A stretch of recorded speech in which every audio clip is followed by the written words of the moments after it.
Well, we're sitting at 35 Grove Street, which is a famous, wonderful West Village street. This is where I first met your mom, and I took her home after dinner that we had that night.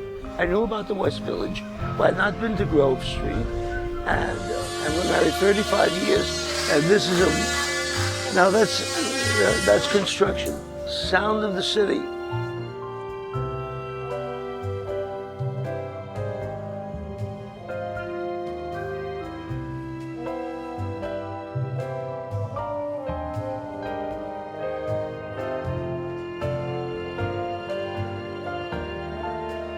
I was born in 1929, which was not a very good year.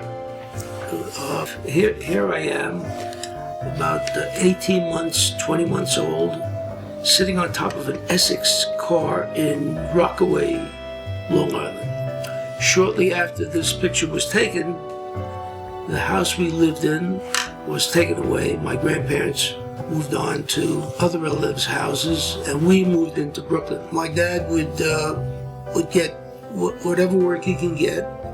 A lot of times that was shoveling snow. Living in Brooklyn was an experience in itself. It was not a calming environment. If you think there were race riots today, they were a weekly event in East New York, Brownsville.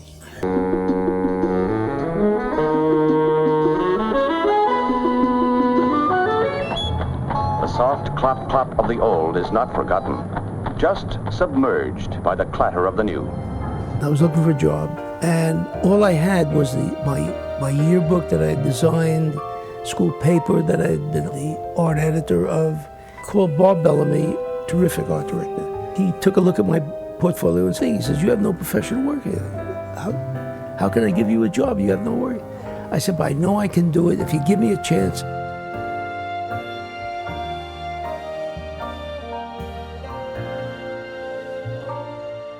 That happens to be a very sexist ad. Nine guys and one woman. Yeah. For that time, it was advanced. Harv and I met probably 53 years ago. Harvey was really top art director, creative director at that time.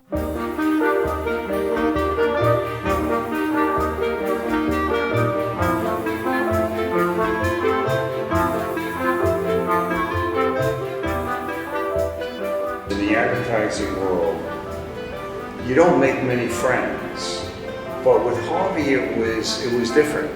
Harvey has been my personal encourager.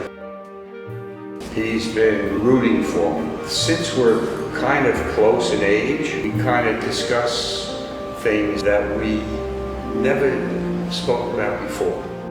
I remember it. Do you? What is it? The first project that we did together, oh God.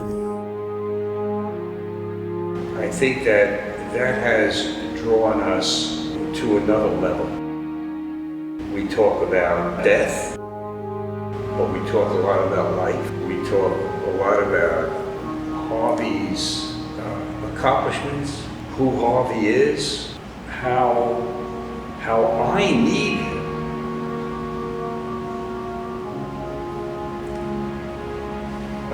It's difficult.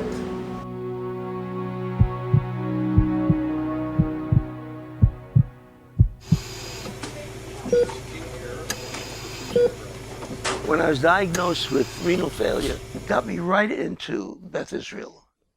And that's when I met Dr. Winchester. As we get older, we develop what's called comorbid conditions. You may have one problem that's accompanied by another one. Renal disease is very common, requiring dialysis or transplantation. Most patients opt to do dialysis because the number of transplants available in the US is small. The treatment is involving. It's 3 days a week, 3.5 hours each day.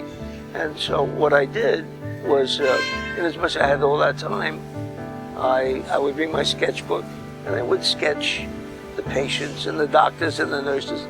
And one day, one of the patients said to me, "What are you doing?" I said, "I'm sketching the people around me."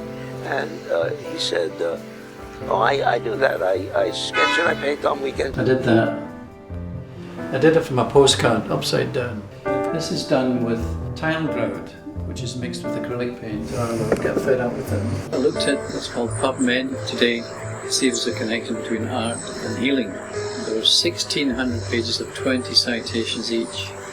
So far, not kidney disease. And I went to the director, having been involved with art all my life. It was always a dream to have an art gallery. I said, you have a good possibility of having an art gallery here at the dialysis center. And he said, well, let me think about it and I'll get back to you. It's interesting. He got back to me that day and he said, if you think you can do this, do it. 5 walls became gallery for the art of the patients and the doctors, and also people that they're close to. Their work would go up with the person that was at the dialysis center.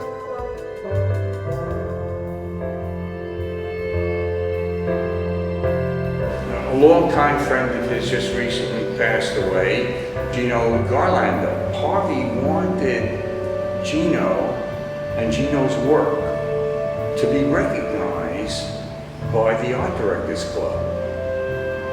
And as sick as Harvey was, many days, he was there at the Art Directors Club trying to promote and follow through on every possible requirement that they wanted. How many people that you know are going to do that? I don't know many people. I know Harvey.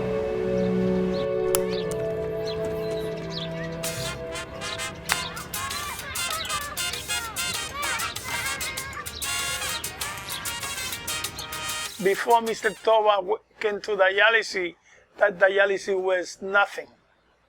They don't got no interest or nothing. Dialysis center is a place that we go over there for treatment, right? But if you don't see no painting and you don't see nothing, it's like a war, you don't feel good. But after he came, he started talking, it makes you people more happy. They start looking, 15, 20 minutes, taking look on that, taking photo, talking about your work.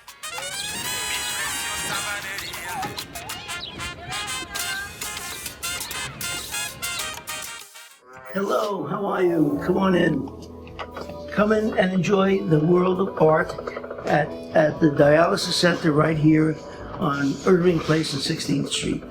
And you will have a great time looking at the art of the patients and the doctors that have participated and are excited about having the walls covered with art as opposed to just a dull paint. Harvey exhibited my photographs as one of the shows. But the initial reaction was admiration of Harvey. He wanted to take this place to some other place, to a place where people could enjoy while they were waiting to get hooked up to all of these wires and everything else, that they could look at this and for that moment enjoy it.